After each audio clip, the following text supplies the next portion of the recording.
Yeah, I'm Bill White. I entered work in the field in 1969 as a person at that time, very short-term recovery, and spent a career, started as a street worker, what we call an outreach worker, what would today be called an outreach worker, organizing treatment programs in the state of Illinois, went on to work as a counselor in some of those programs, clinical supervisor, administrator in some of those settings, migrated to doing some research and evaluation of treatment systems in the late 70s, got involved in training, NIDA's training system for several years, went back to clinical work for 4 years, got involved in organizing the research division of Chestnut Health Systems and the training division there, and spent the last 25 years of my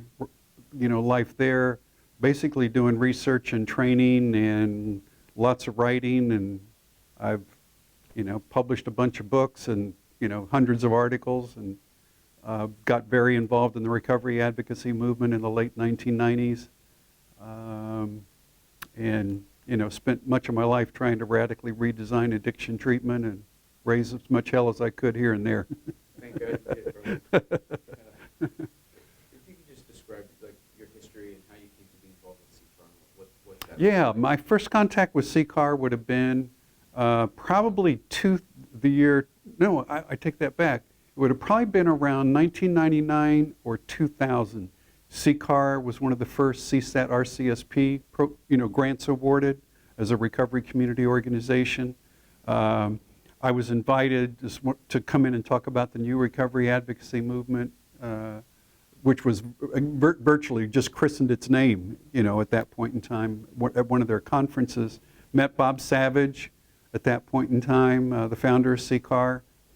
We became, very dear friends during that, and then I'm trying to think as far as continuing contacts. When I'd go into Connecticut to do work with the treatment system, I would always stop by and see the folks at CCAR. Next early point was involved with Bob Savage in the planning of the 2001 Recovery Summit in St. Paul. And then I've been involved with them ever since in just all kinds of ways. So I've got a very long history with CCAR. How revolutionary was the whole concept of recovery community organizations, and how did it shift or change the way we understand addiction? It was a kind of radical intervention, because historically we had addiction treatment organizations on the one side, and we had recovery mutual aid organizations on the other, AA and NA and Women for Sobriety and secular organizations for sobriety. And this thing called a recovery community organization was sort of a new animal, and people couldn't quite figure out what it was.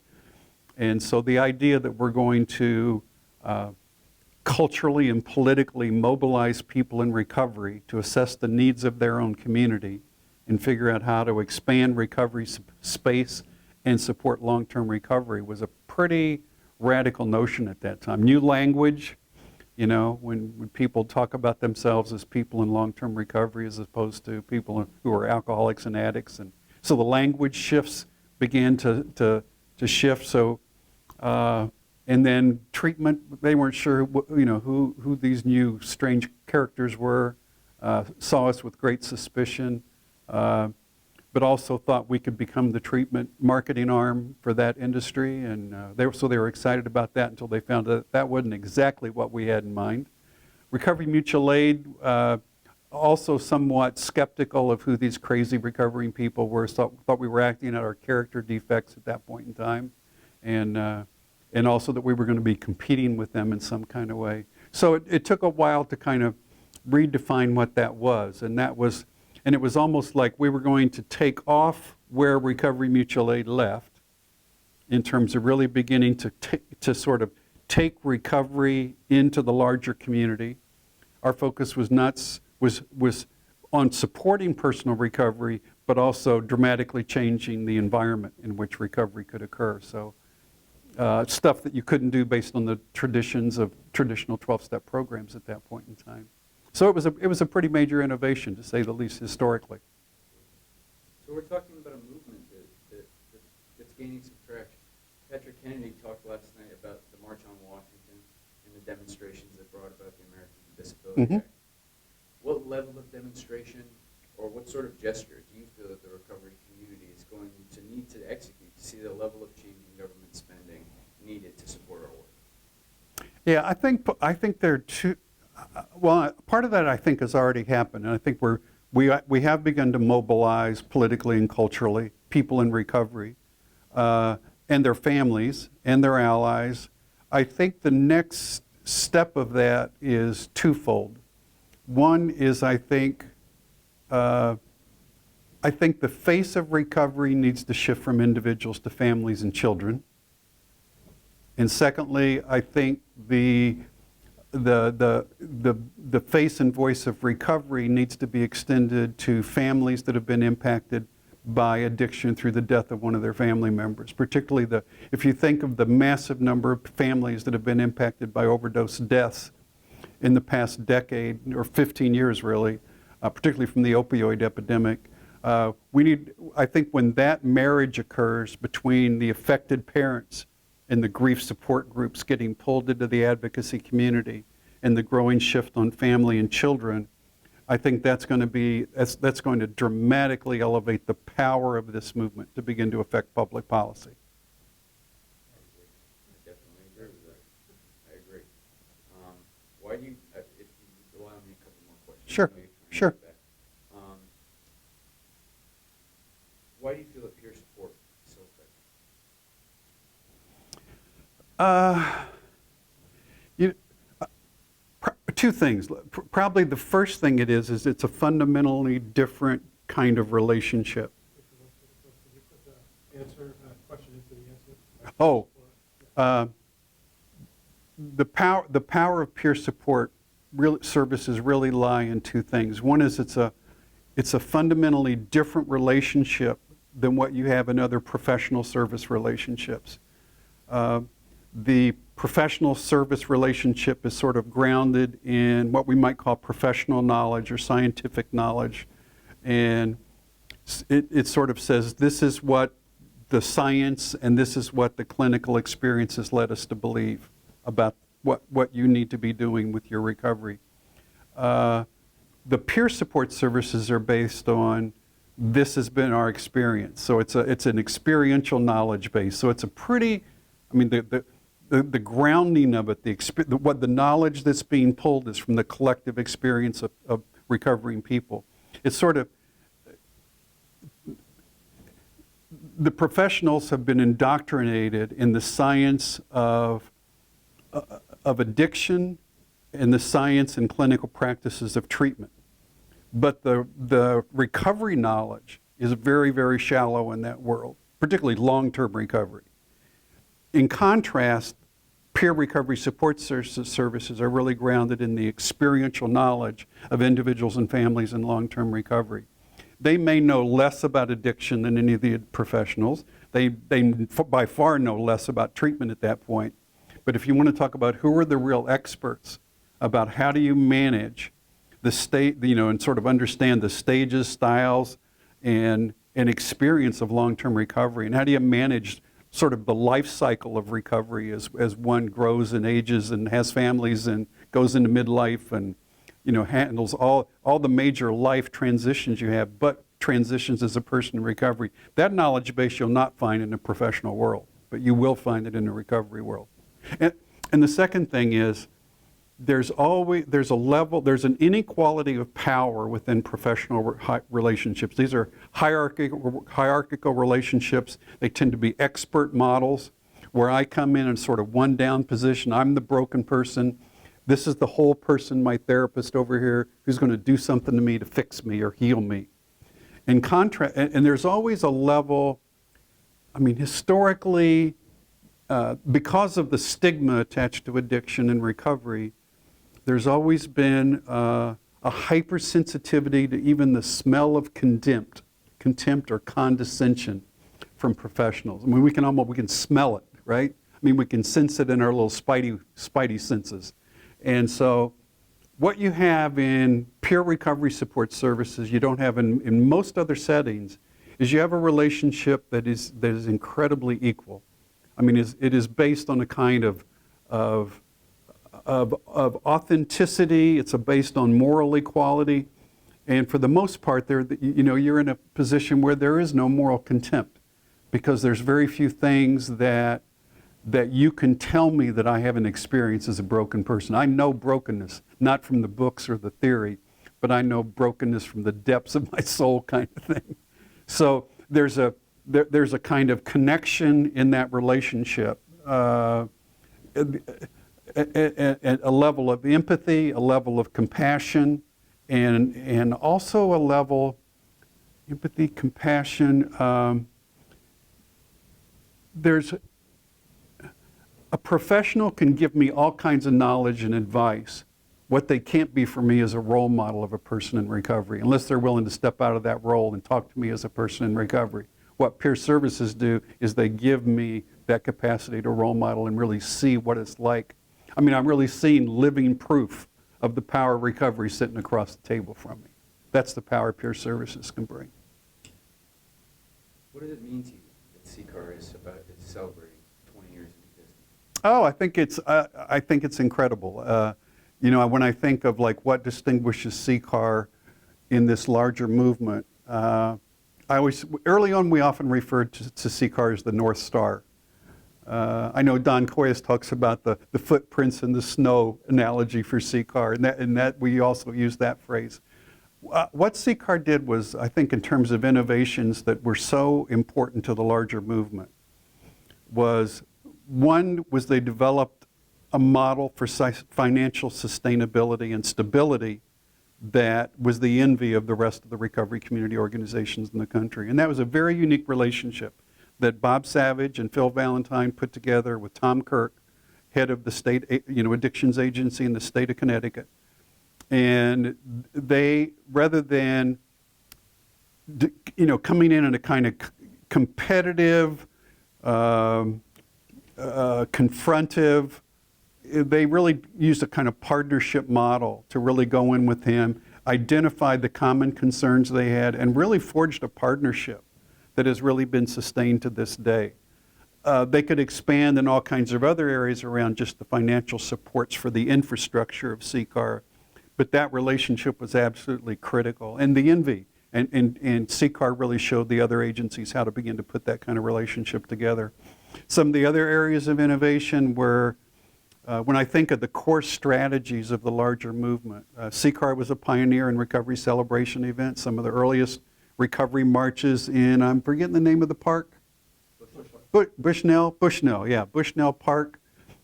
They were among the largest of the early recovery marches that I witnessed. The recovery community centers.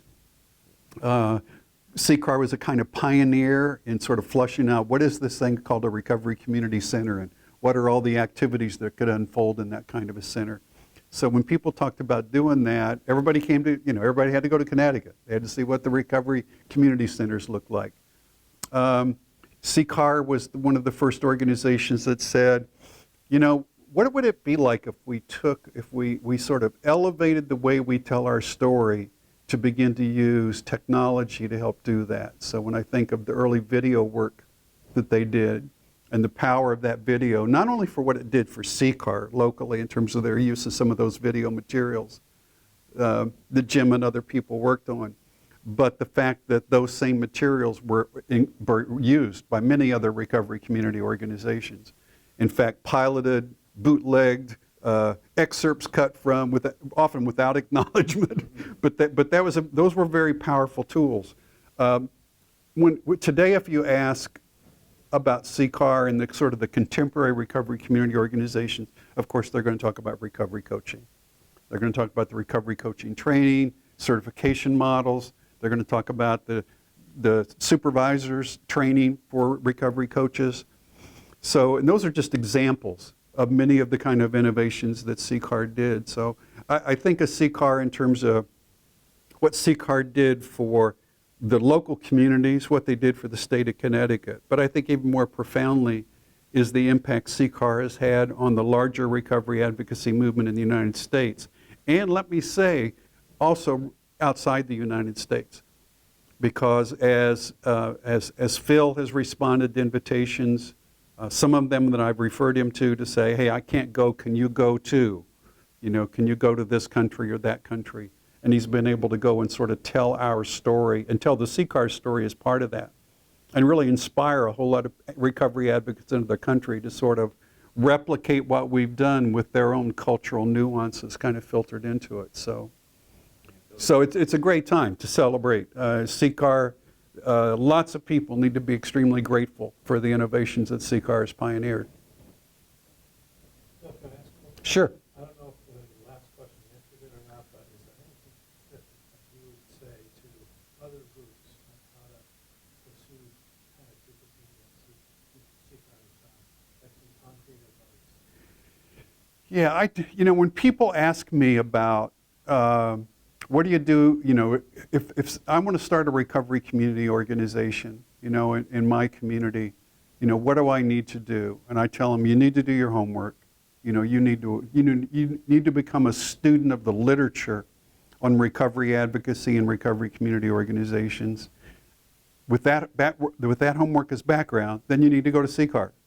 I mean, CCAR becomes the first place I'll recommend somebody to go to, and just get there, you know, learn the details of like how and when and where, but you got to be there. You got to experience it and get the feel for what a recovery community center looks like and what a recovery celebration event feels like. And you need to get the diversity and the flexibility and and you need to get, how does an organization that's got a lot of accolades, agreed? You know, I mean, how does an organization like that maintain its humility? And how does it maintain its flexibility and keep a learning environment going? And some of that is really attributable to leadership. I mean, Bob and Phil have both done a good job of kind of maintaining that, constantly questioning themselves, constantly being open to new ideas and innovation. Spend more time listening than speaking. I keep your blog post about the treatment center called Hubris and the other recovery community organization that's Absolutely. Detrimentally humble. Yeah. I keep that in mind when I'm trying to do my job. Yeah, and I think there's some recovery community organizations that have probably got lots of things that have moved out of hubris on down and imploded. And we see, and I think with the character defects we bring out of our addiction, we're very vulnerable to some of those kind of fall from graces, if you will, you know, as individual leaders, but also as an organization. There is a level of organizational arrogance that can lead to implosion. And CCAR's done a good job, I think, of sort of maintaining that humility, and one, being proud of what CCAR has accomplished, and at the same time being aware of all the work that's yet to be done, and let that drive your humility. I was trying to think in terms of other strategies of what would you do. I think one of CCAR's contributions, and what I've constantly pushed Phil toward, is you need to take CCAR to a higher level. You need to think locally, but write globally. So think locally in terms of what are the needs here, continue to respond to the needs of those communities in Connecticut, but then step back and say, what lessons have we learned out of this that would be applicable to other communities? And offer that with humility, not as the way to do it, but it has been our experience that. And take that, and if it fits your experience, you're welcome to everything we've got. And then take it and adapt it to your environment. Or if it doesn't work, throw it away and start from scratch and build, like we did, and build your own system of care that works for you. My last question, I know you got to get going. Patrick Kennedy mentioned the March on Washington last night and the demonstrations that brought about the Americans with Disabilities Act. What level of demonstration or what sort of gesture do you feel the recovery community needs to execute to see the level of change in government spending needed to support our work? Well, there are people who I deeply respect that say we need this sort of mass symbolic act within the culture.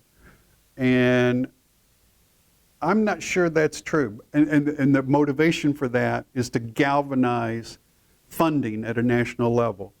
I think the worst thing that could happen to this movement right now would be an influx of money from the federal government that would come so fast that it would virtually overwhelm organizations, because you would bring so many players from outside the recovery community into, I'm trying to think of being delicate here. A mass level of funding would be a predator's paradise. It would be a psychopath's dream. And not to say that we don't have a few psychopaths in the world of addiction and, need I say, recovery as well. And particularly people on the fringes of that, who would come in as this sort of charismatic, leader, the next savior to come into a local community to take care of the opiate epidemic, manipulate people in pain and grieving families, and basically for their financial profit and their own sort of personal glorification. That's the danger with that. I think the funding for this as we transition needs to be staged. I think it needs to be thought long-term rather than a gush of money that would come, for example, from the opioid settlement dollars, which I have great fears about what the effects of some of that could be. I think long-term, I think that lots of recovery support services and RCOs need to increase the level of support they're getting from the recovery community itself.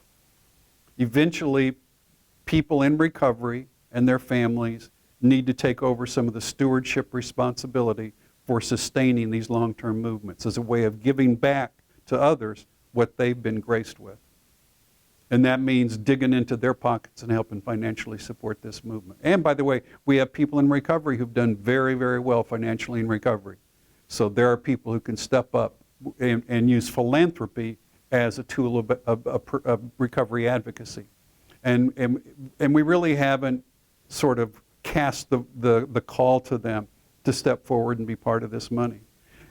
We want people to support this movement with their time, with their talents, but let's be real clear.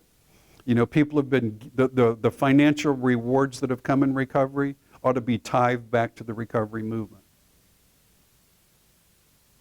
That's my pitch on, I agree wholeheartedly. on financial support. I agree.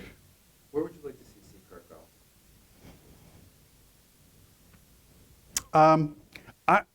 Part of what I'd like to do is see, I'd like to see CCAR continue to evolve just so we know what the long-term evolution of an RCO will look like. And I really mean that locally, within a state, within the local communities in which they're operating. What's an RCO look like 25 and 30 years down the road, right? So, and how do you deal with leadership transitions, right? Phil's not going to be here forever, just like Bob wasn't here forever.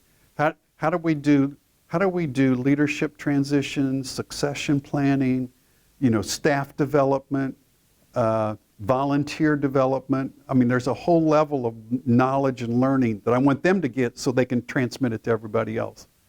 The other thing I think is an interesting vision for CCAR and this we got to be careful with. It's that humility thing again. I think CCAR needs to be able to say, somehow we have been chosen in a very special way to be part of that North Star process that I've described. And we need to find ways to serve beyond, we need to recognize we're being called to serve beyond our local communities and our state. So there's a higher level of contribution to the larger culture and the world, by the way, in terms of an international recovery advocacy movement.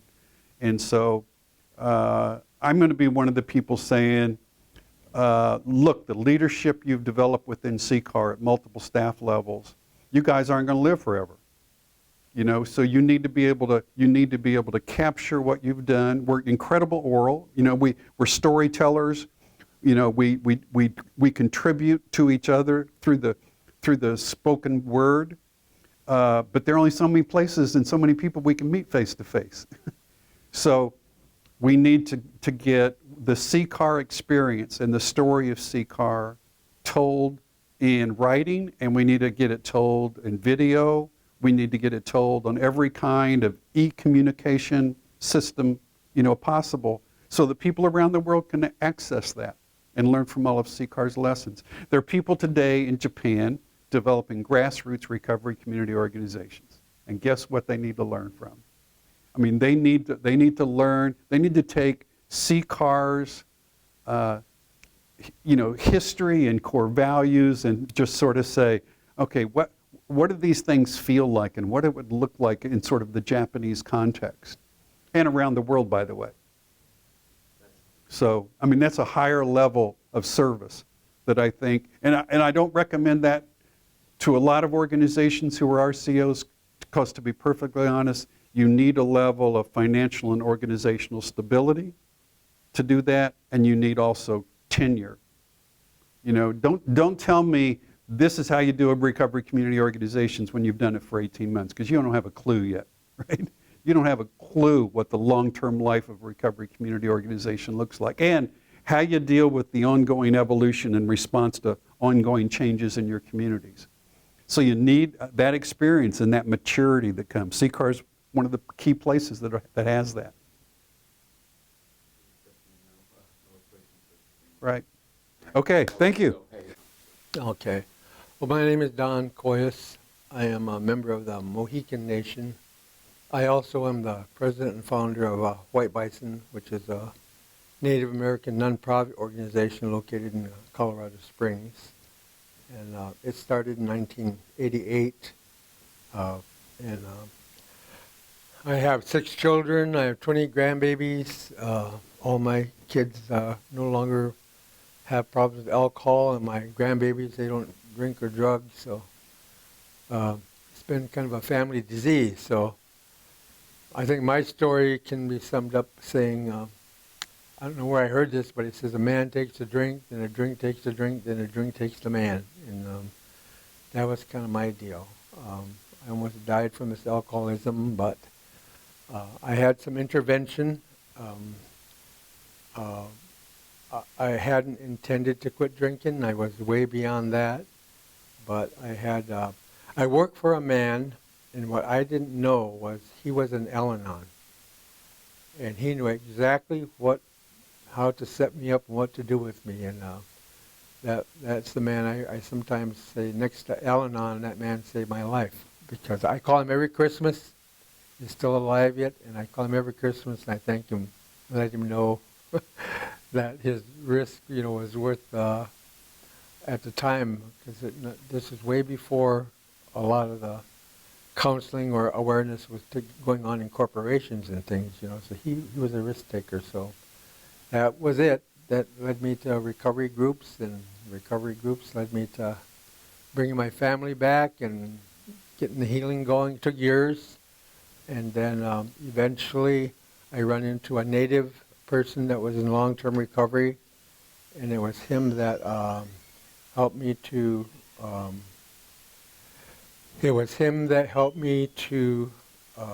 bring back the culture and bring that into the program. If you could briefly describe your history and involvement in CCAR. Well, I don't exactly remember the year, but what triggers in my mind was who was running it then was that Bob Savage, I think, and we were in various advisory groups together, and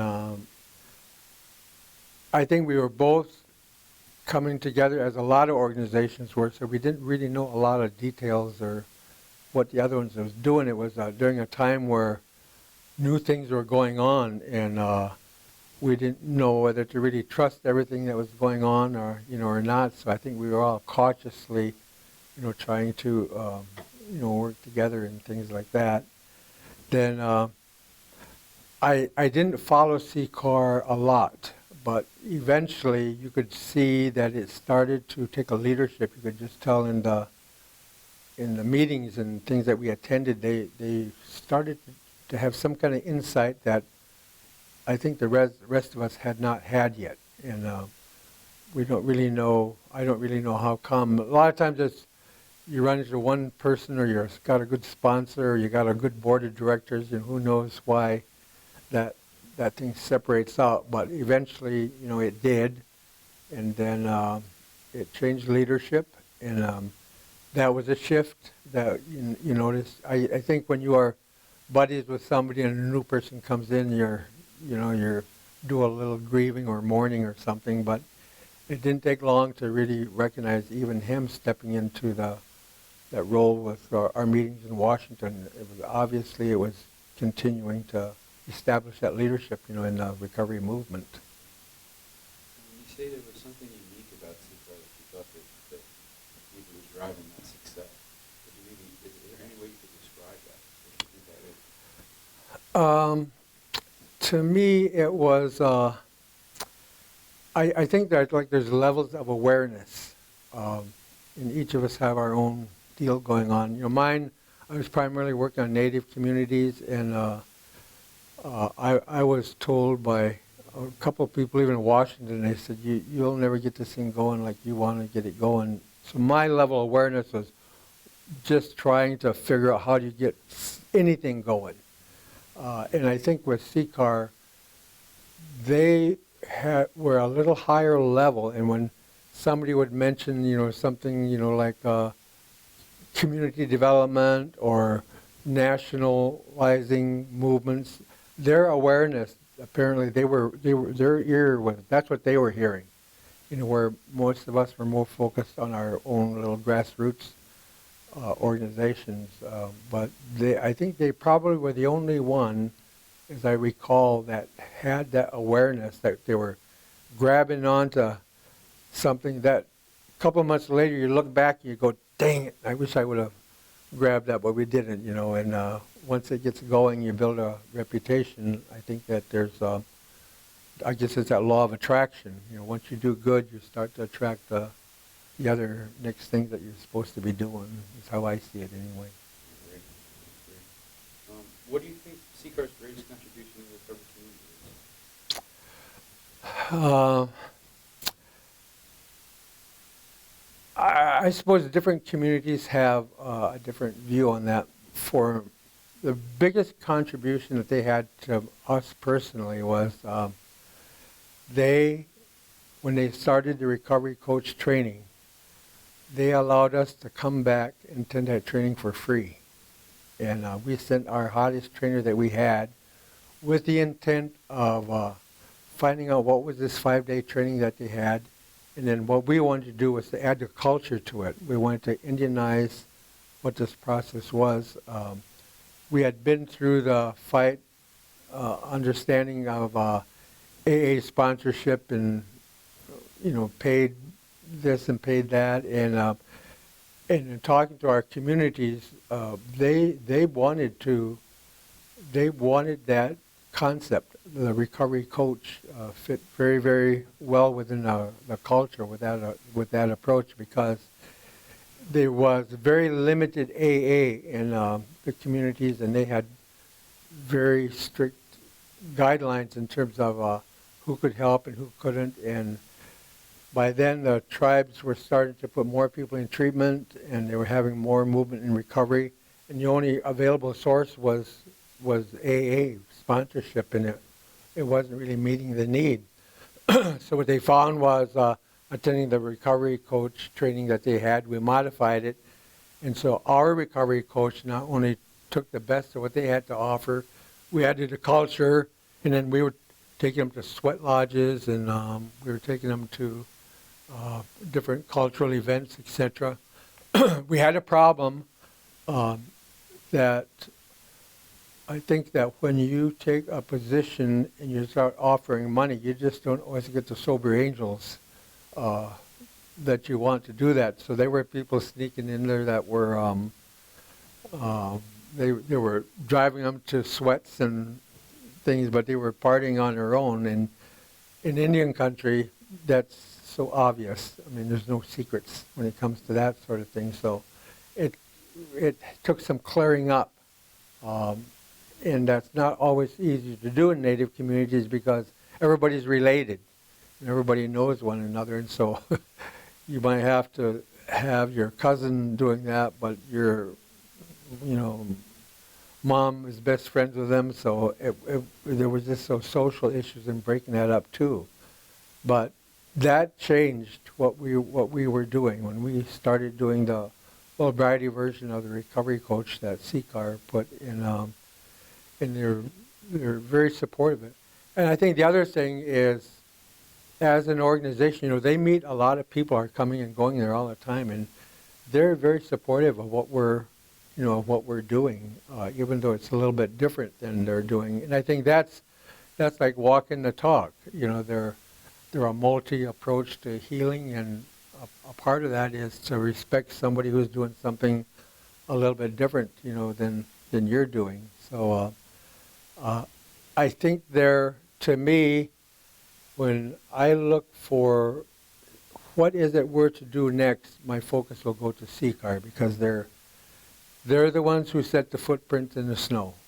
They're the ones that they have the contacts and they have the leadership, and I would say they have the funding, or they have some way of supporting what they're doing. To do new things costs money sometimes. It costs an investment, and there's a risk, and I'm sure that time to time they have staffing issues, the same with us, and funding issues, like us. So they have continually, I think that there's certain organizations are chosen by the Creator. It's just, I don't know how you cut it, that there's not a lot, they're not having a lot of competition.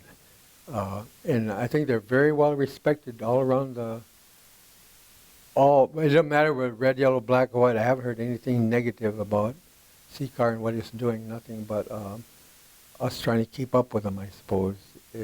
But following that path, it seems to work out very well for us.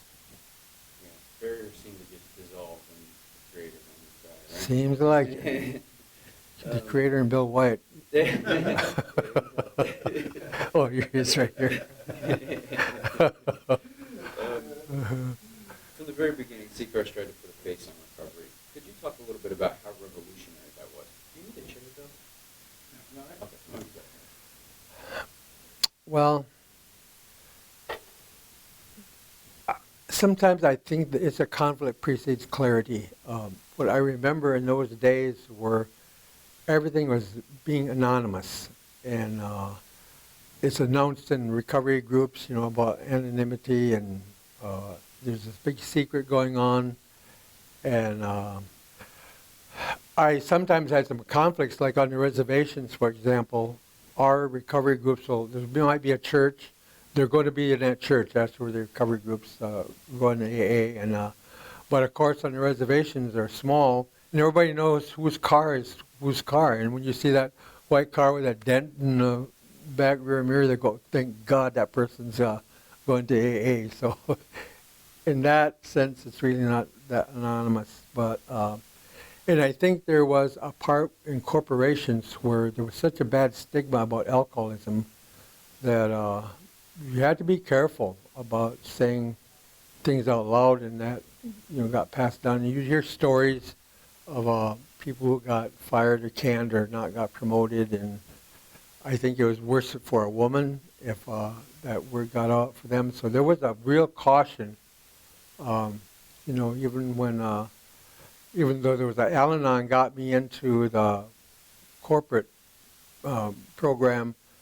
Our talk was, don't talk about what's gone here. And no one knew where I went. They were told I went on a special assignment somewhere, and I was just in treatment, 10 blocks away. That's where I really was. So there was a caution. And there's a lot of meetings. There's hundreds of meetings all over. And when you have somebody start talking about saying your name and saying you're in long-term recovery, that's like, no, you can't. You can't do it. It's dangerous, and it was pretty controversial, I think, when you started talking about publicly saying your name and that you're in a long-term recovery. There was a risk in doing that, and I think it's not just the risk in doing that, but people who heard you doing it or might be coming into the program said, I don't think I better go there. It's not anonymous like it was. But again, I think that level of consciousness we got through that. We got through that idea. It's changed, I think society-wise, I think it's changed the whole concept on recovery and treatment. And I often said, like, one of the places we used to get grants back in Washington is, it was called the Center for Substance Abuse Treatment. And that seemed like to be the wrong name. It was like the right name at one time, but it seems like they would have a name more attached to the recovery, piece of it. And I think that idea of going into long-term recovery, or being able to say it out loud, or not being ashamed, of saying, enough people started to do it and found it wasn't that risky, that it was more respectful. I think you got more respect when people saw, they knew what that disease did. They didn't have to be trained on that, but they had to learn that there was odds are, if you get a person in a recovery program, it increases the odds of them being productive, better marriages, happier dads, people changing, handling conflict and setbacks and all of that. So when you hear a person saying, my name is so-and-so, now I'm in long-term recovery, it puts a face on it. And when you start to see women are able to say, I'm 31 years sober or whatever, it's not a shame thing anymore. But I think it was at one time. I think it was a danger. There was it was like, I guess it would be like walking through a minefield.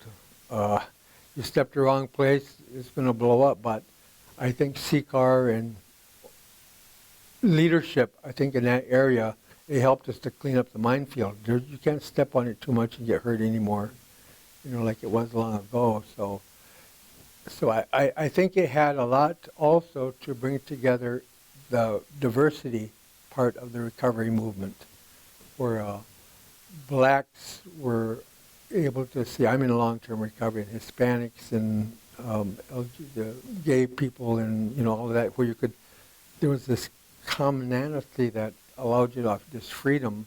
You could get closer easier when you maybe be at a meeting and you hear a black person say, I'm in long-term recovery, and it's about sponsorship and attaching to leadership and getting help and finding out how did you get sober that long, and I think even publicly, I've had a number of times where I have said that, and there's somebody comes up and says, I need help. Could you, or my kid is really in trouble, is there something you could do? And I think they would never ask that. I think it developed into a whole web of people asking for help, because they had no place to go. I mean, where do you go with it? But there's something. I think it boils down to this. I heard this in a native guy spoke in at the international convention in I think it was in Canada. But one of the things that he said, the elders told him, is he said, the way the Creator works is, the Creator said, okay, we got this problem here, people getting sober, etc. So he says, I'm going to give a special power, not to counselors, not to lawyers, not to doctors. None of them are going to have that power, but I'm going to give this power to the alcoholic. And when that power that he has, when he or she just tells their story, this is what it was like, this is what happened, what it's like now. It's different than a counselor saying, well, there's this theory and there's this hypothesis and all of that. But when you tell your story, you're given the power that only you can reach the alcoholic and no one else can. And I think that's that. When you have the ability to have various faces that are like you, when you have maybe some native person is all scared and they hear a native person say, my name is so-and-so, I'm in long-term recovery, I think it changes the consciousness of, of camaraderie and all those things on recovery.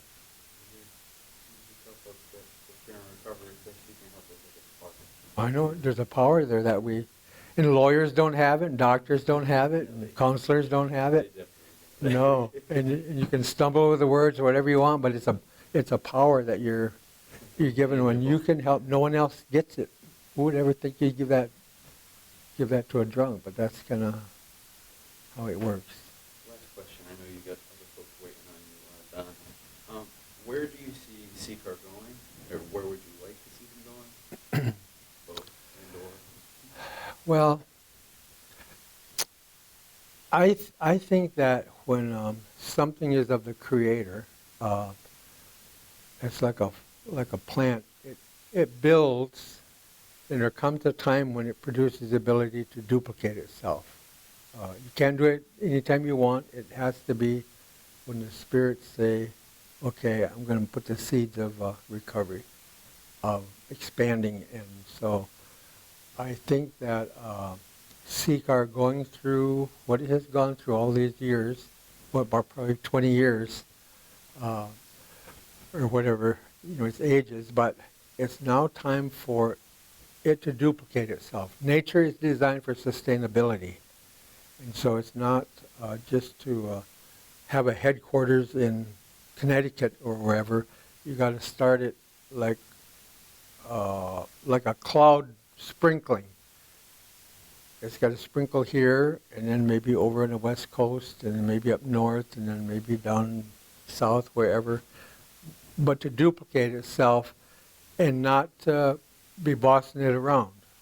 I think you have the right to guide things, or with some type of a idea around franchising, so you got the process the same, to help get that going. But once it gets going, then I think the next thing CCAR will need to do is not boss it around, but be of service to it. So you got to serve and help nurture that thing to make it go. So I would hope that it's at that point that it can spread itself around, and it might be a little bit different. A tree is shaped a certain way, and when it produces a seed over to another place, it's just not shaped quite the same. You'll maybe have the same roots and the same sap flowing in it, but it's not going to be shaped exactly the same. Now, in the recovery movement, one of my concerns has always been, I get asked to speak very often, for AA conventions and stuff like that, and what I try to say yes to is where these conventions are held where there's Native people. And what always surprises me is I remember I went to one place in Canada, and they had about 2,000 people at that conference showed up. 6 Indians showed up. And I thought, how come, I know we're drinking up here, how come there's only 6 of us here? So I don't believe that the outreach into communities has worked very well, not in the recovery groups, but CCAR has the opportunity. It's getting more diverse. I noticed this gathering we just went in. I think the very first ones I went into, you said, well, there's one here, I'm going to take my picture with it, and but now it's not that way. You can look through there and you'll see the diversity is there. So wouldn't it be interesting to see this happen in all black community or all Native community? Denver has 28,000 natives, and I'm sure the large proportion of them are, needed to be in recovery. But this has the ability not just to attract recovery people, but people who want to get in recovery. Or I heard people here talk, I never knew about this, and I just heard about it, and I come here and my life is changing, and I'm all full of, so it's not just about people that are in long-term recovery here. This is something else. So I would hope that it spreads itself, it sprinkles other places. I hope it's an outreach program to diverse communities, that it's, my vision, I can sit here and I can see to have primarily all Native people speaking here in Bill White. I could see that going on. I think it'd be a kick to see what the hell would come out of that and be pretty good. Because they spoke at our conference before, and they love them. And there's some other people here. There's upcoming presenters and upcoming change agents, and there's an open-mindedness in this darn CCAR that And you got to have that. You got to be able to. I think what happens is sometimes in a circle, we'll be sitting here together, and I'll get this idea, and I'll say, I don't know why I'm saying this. And then you say it, and you have been asking yourself this question, how about this, how about that? And then all of a sudden it connects. So I think the Creator talks to different people in different ways, and there's a connectedness that we are whispering one another. So how I observe, which I do, when I attend these things, I think there's a higher level. I think there's a guiding force way above us. We're wound up in our little crap and resentments and character defects and all this stuff. But I heard a long time ago in a presentation in, I think it was in Washington, I think it was Bill White actually that talked about it, but I think that this social movement is going to change the world. I think it's going to change the consciousness. I think there's such a conflict going on now in our political systems and all that, that there's enough of us in recovery. There's enough of this movement that it can alter the direction, I think, of reversing where this thing is going. And I think that's being guided by a higher level.